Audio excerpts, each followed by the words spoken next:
Tonight, there are some twists and turns in The Maze Runner. We revisit Frank Miller's mean streets in Sin City, A Dame to Kill For. And prepare to receive your destiny in The Giver. Hello. Good evening. Also tonight, weird science helps to mend a broken heart in The Infinite Man. A 30-something tries to come to terms with life in Wish I Was Here. And this week's classic is In the Heat of the Night. But first, David, tell us about Sin City, A Dame to Kill For. In Sin City, A Dame to Kill For, a belated sequel to the 2005 Sin City, and shot in exactly the same ultra-noir style, there's more than one dame to kill for, and most of the dames are pretty good at killing without any outside help. Based on 4 stories by graphic artist Frank Miller, who, as before, co-directs with Robert Rodriguez. 2 of these stories were originally written for the screen, by the way. The film parodies and fetishizes Hollywood films of another era. In the first story, Mickey Rourke, again unrecognizable under heavy makeup as Marv, wakes up in Sin City without knowing how he got there. Story 2 features Joseph Gordon-Levitt as Johnny, who boldly challenges crooked politician Rourke, Powers Booth, to gamble. And though he wins, he ultimately loses. Next comes the longest sequence, in which Eva Green is practically never dressed as Ava. She's the wife of a wealthy man, Martin Sokus, and turns to former lover Dwight McCarthy, Josh Brolin, when she wants her husband killed. What did it feel like? What? Murdering an innocent man. I just want to know what it felt like. It must have been beautiful. What are you talking about, innocence? I knew I could count on you. Sex always made you stupid, ready to believe anything. You've just made me a very rich woman. Do me one last favor, lover. Stay still long enough for me to blow your brains out. Though undoubtedly striking to look at, it was shot and cut by Rodriguez, according to the credits. This is a surprisingly leaden affair, and a very cliched one in its depiction of bad women and violent men.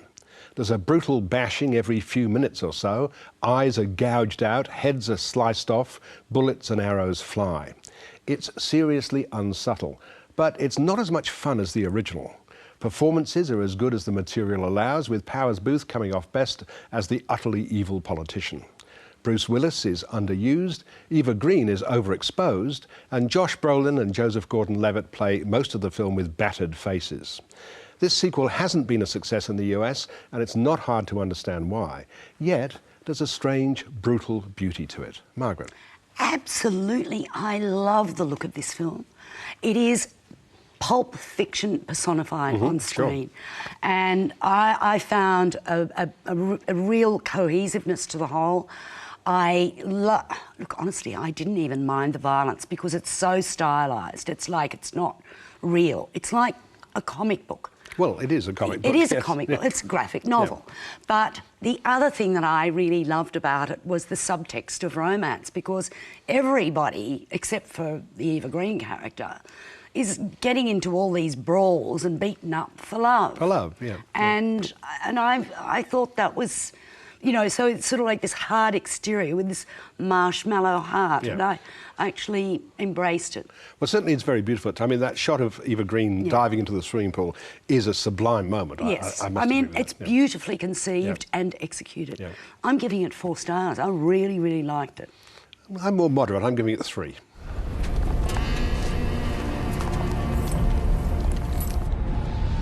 Here we are, pal. All of a sudden, this doesn't look like the brightest idea you ever had. You have 10 seconds to tell us what you're doing bringing cops to Old Town. Gail, it's me. Dwight.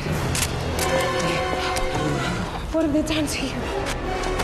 Get Molly! Get everybody. Sin City, A Dame to Kill For opens nationally this week. Our next film is The Maze Runner. Even before the credits roll, we're in a caged lift that is zooming up to unimaginable heights.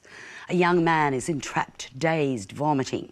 He reaches the top, the cage opens, and he's in another land, a glade of plenty, enclosed by ferociously high walls.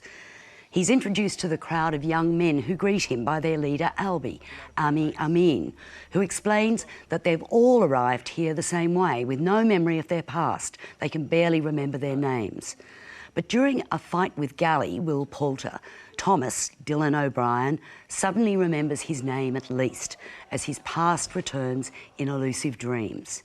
He's determined to find a way out through the maze, the entrance to which closes at sundown each day, and anyone left inside has never been found alive.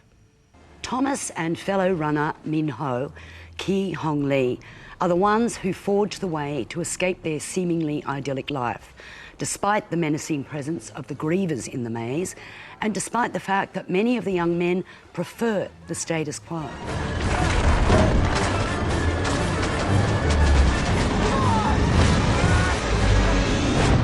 You can see why they call it the Maze Runner. I must say, this is pretty tense, directed by first-time feature director Wes Ball.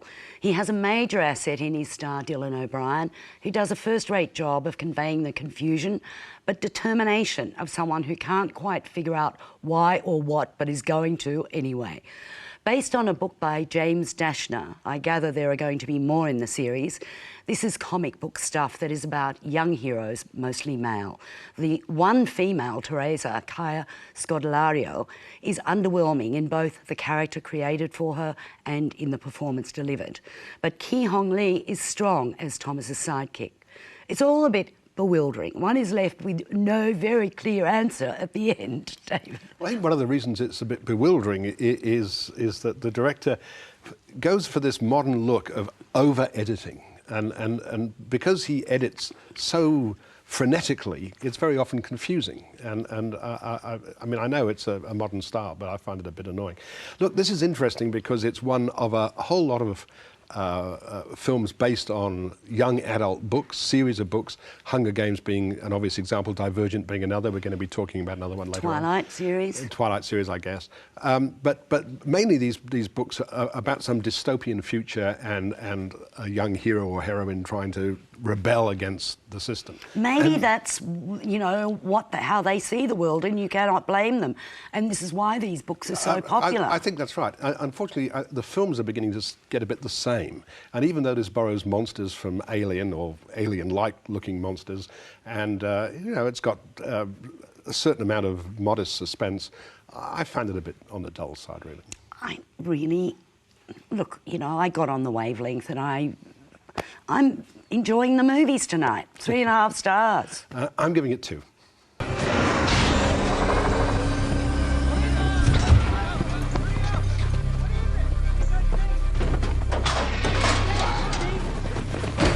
Luke, what do you see? See it? Oh, it's a girl.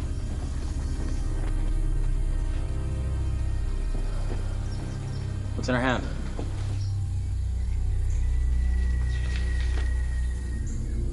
She's the last one ever. What the hell does that mean? Thomas.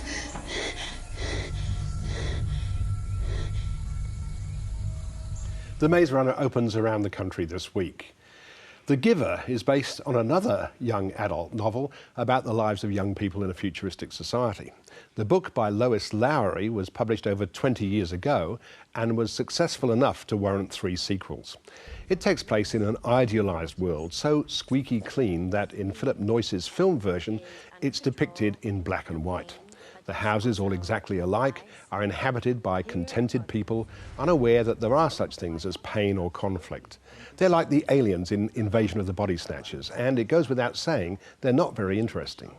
In the book, Jonas, the hero, was 12 years old. In the film, he's 18 and played by 25-year-old Aussie actor Brenton Thwaites.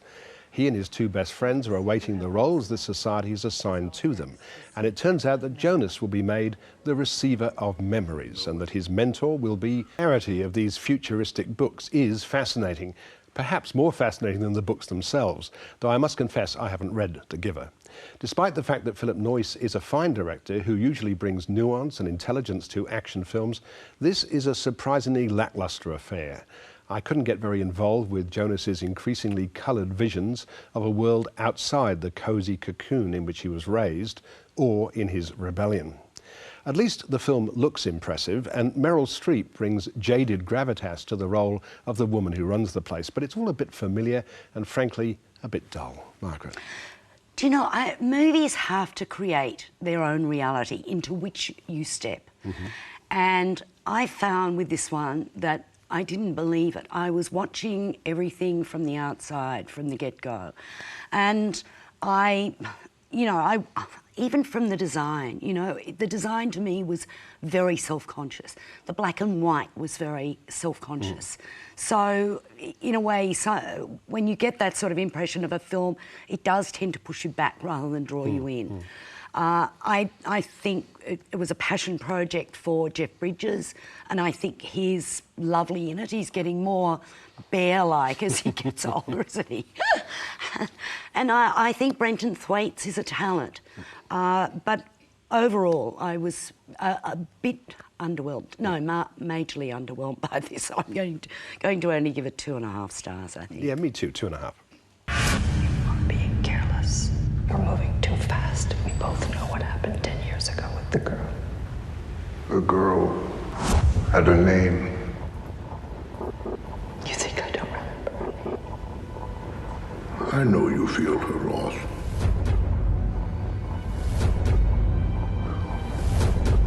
The boy must hold in the pain.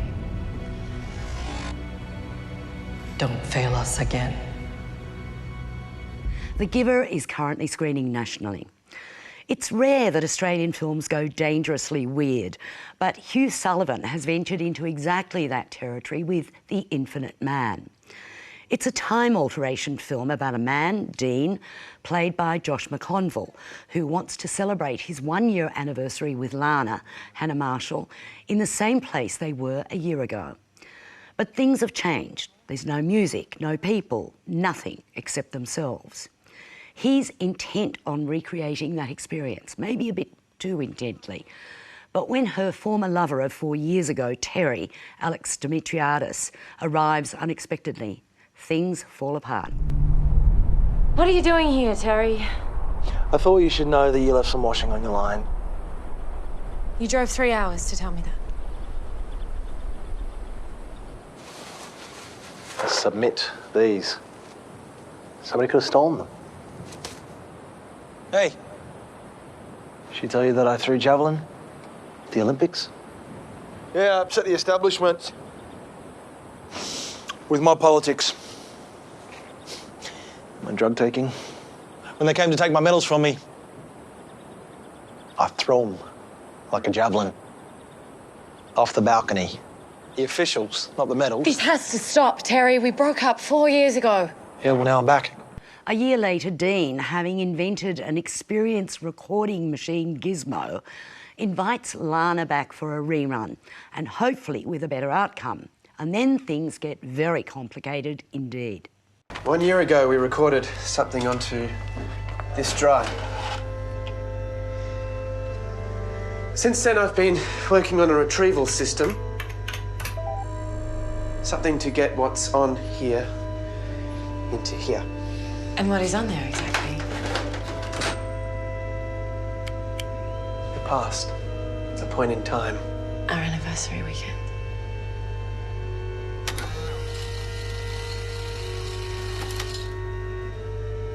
This will take us there.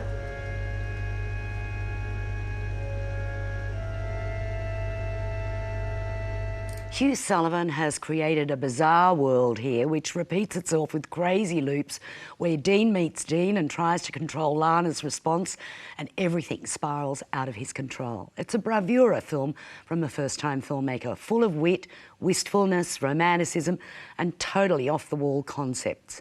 Performances from the three, there are no others in the cast, are so good, convincing. The location, I have no idea where he found it, is ideal for a low-budget film, but it has a serious subtext. Where do things go wrong in relationships? How do you fix them? I don't think Sullivan even attempts any answers, but he's created a film that is so interesting in that exploration that you can't help but be intoxicated with his take on the whole thing. I agree. I mean, I think it's a very clever concept and obviously been done on a very small budget, 3 terrific performances. I mean, at the beginning I thought I was going to be a bit irritated because he arrives with Lana at this place. Didn't he book ahead? I mean, you know, he finds that the place is empty and shut down and looks like it's been empty for a while. I mean, what sort of guy arrives for a romantic weekend without making some reservations? David, you're talking from a very David perspective. Well, that here. may be true, but it sort of got me off on a wrong note. But after a little while, I got into the film, and I think it's very clever. Obviously, it's a bit repetitive because that's the whole structure of it. Yes. But I think it's a skillful debut, very skillful debut. Yes, so do I. I'm not sure that everybody's going to be on the same wavelength, but I'm giving it 3.5 stars. Yes, me too. I think it deserves 3.5. Tell me, who are you? I'm from the future. My future? Yes. I know I've worked too hard for you to screw this up for me. I want to see her. No, she doesn't want to see you. She told you she doesn't want to see me? It's definitely implied. I don't believe you. No, you should trust yourself. There are things I need to tell her. I've already told her. I'll tell her myself. What's the difference? Okay, you know what I'll do? Yes, I do. I'll go back to the present. I'll... How? You can't. This is not possible. You can't guard her forever. And when you least expect it, when you've forgotten I even exist, that's when I'll come. Because you may have her now, but I have the element of surprise. Really is very clever. The Infinite Man opens around the country in limited release this week. Now to Wish I Was Here. Aidan Zach Braff is an unsuccessful actor who manages to live in a pleasant Los Angeles suburb, largely because his wife Sarah, Kate Hudson, has a job in an office, but there she's harassed by a fellow employee. They've been relying on money from Aidan's father, Mandy Patinkin, to pay the expensive fees for the private Jewish school their kids, Grace, Joey King, and Tucker, Pierce Gagnon, attend. But the old man is suffering from terminal cancer, and medical costs are enormous. Homeschooling seems to be the answer. Meanwhile, Aidan has a difficult relationship with Noah, Josh Gad, his hapless brother. Dude, I cannot raise 2 kids and go on auditions and take care of this dog. Absolutely not. Are you kidding me? This is our father. Our father. You have to rally with me. Oh, okay. So when you get old and sick, everybody's just supposed to forget that you were an asshole? I know he's not easy. Trust me that no one knows that better than me. What's the other one? What? You said that there were 2 problems, Aidan. I will help you with the one that's not that dog. The other one is that he's going to try an experimental treatment now, and he can't afford to send the kids to the yeshiva anymore. Well, it sounds like you really got your hands full. Zach Braff found a following with Garden State, a quietly enjoyable independent film he made 11 years ago. The death of the protagonist's mother featured prominently in that film. The new film, backed by 46,420 individuals who donated to the Kickstarter program, is in some ways the mixture as before, but less attractive. Braff himself fails to engage as the surly and not particularly likeable husband and father, and the scenes in which he sees himself as a superhero fall particularly flat. It all feels a bit forced and awkward, more like a second-rate telly-movie than a cinema feature. Mandy Patinkin brings class to the proceedings as the dying father, but the predictable use of songs and scenes in slow motion add little of interest to the mix. Margaret, how do you feel? I think I'm enjoying the films a lot more than you are this week, because I thought this explored issues of family, generations, it does, but faith, and actually something really nice, which is, you know, how do you deal with the life that's handed to you and with all of it? And I thought, you know, I'm not sure about Zach Braff as a performer. I wasn't that mad on Garden State, but I think I liked it more than you did. Yes, he surrounded himself. I think Kate Hudson is terrific in this film, and Josh Gad I thought was, and he is actually the heart of the film in a lot of ways. Well, Mandy Patinkin too as the father, yes. I think is very fine. Yeah, absolutely. So for me, I got on the wavelength of this and embraced it. I'm giving it 3.5 stars. I just found Zach Braff himself a rather unappealing centrepiece to the film. I'm giving it 2.5.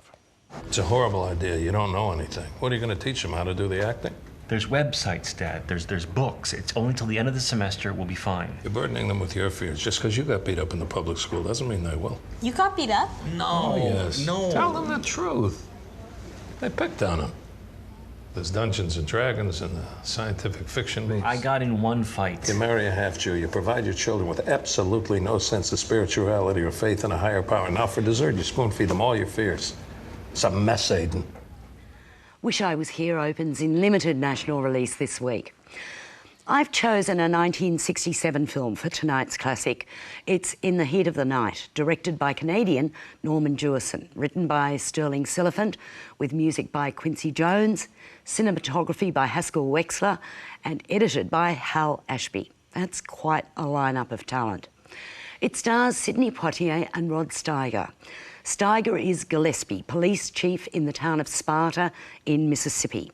And Sidney Poitier's character, Virgil Tibbs, is a Philadelphia police officer just passing through town, waiting for a train connection, when he's picked up on suspicion of having murdered a local bigwig a few hours earlier.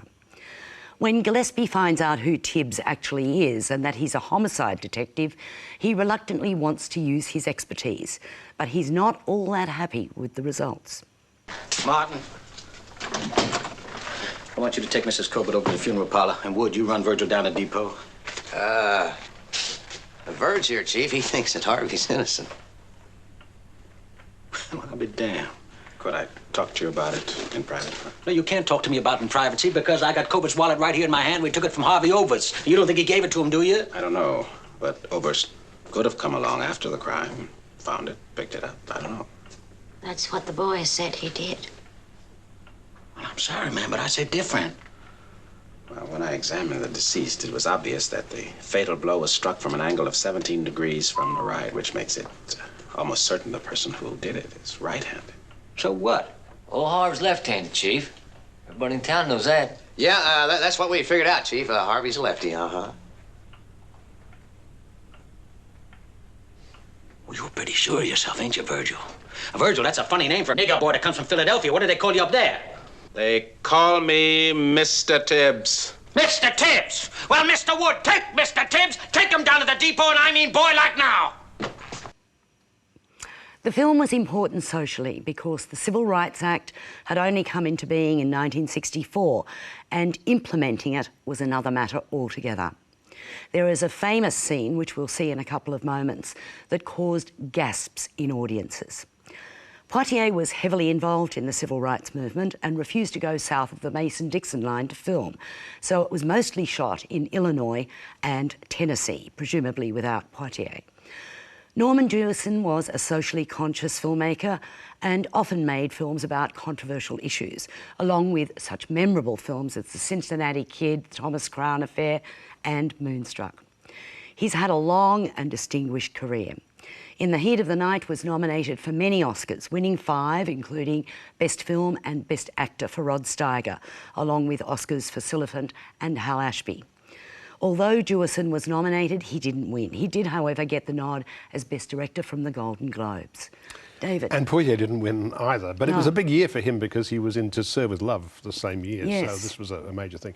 Look, it's a marvellous film and an important film. I mean, this is a really good example of a film that was both entertaining and socially very responsible. And who knows what people in the South thought about it. I presume it was shown in the South, or at least in some places, because it is quite uncompromising in its depiction. I mean, there's a very telling moment where one of the characters in this little town looks at Sidney Poitier and says, "What are you doing wearing white man's clothes?" Yeah. I mean, that's the kind of attitude. And he's refused to be served in the Yeah. diner. I mean, this endemic racism that Yeah. was part and parcel of life at that time. Yeah. I mean, it was. And I mean, Poitier, really was a leading light for the civil rights movement in the screen industry. Absolutely, yeah. And the other thing the film does brilliantly is capture the atmosphere of this town on this hot summer night. Yeah. I mean, it does it really, really well. It's a very fine film. That must have been the Tennessee sequences. Probably. Well, this is the scene where Virgil Tibbs confronts a suspect who happens to be a wealthy and powerful man. We were just trying to clarify some of the evidence. Was Mr. Colbert ever in this greenhouse, say last night, about midnight?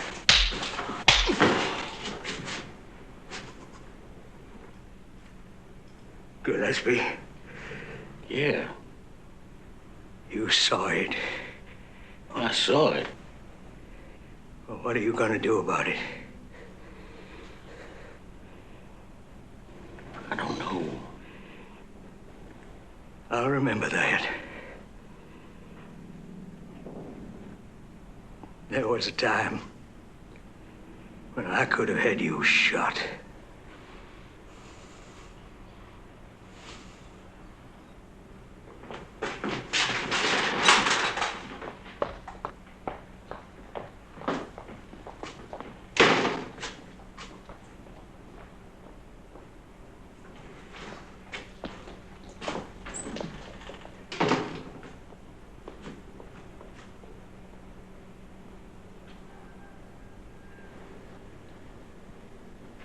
That was Larry Gates playing the white man who gets the unexpected slap in that amazing scene from good, In the Heat it? of the Night. Great choice, Margaret. And next week's classic is very different, the British film A Kind of Loving. And for those of you that haven't heard, the news is that David and I are stepping down from at the movies at the end of the year. Sad. But we're not disappearing completely. We'll be here every Tuesday night between now and then. So for now, it's good night from us. Good night.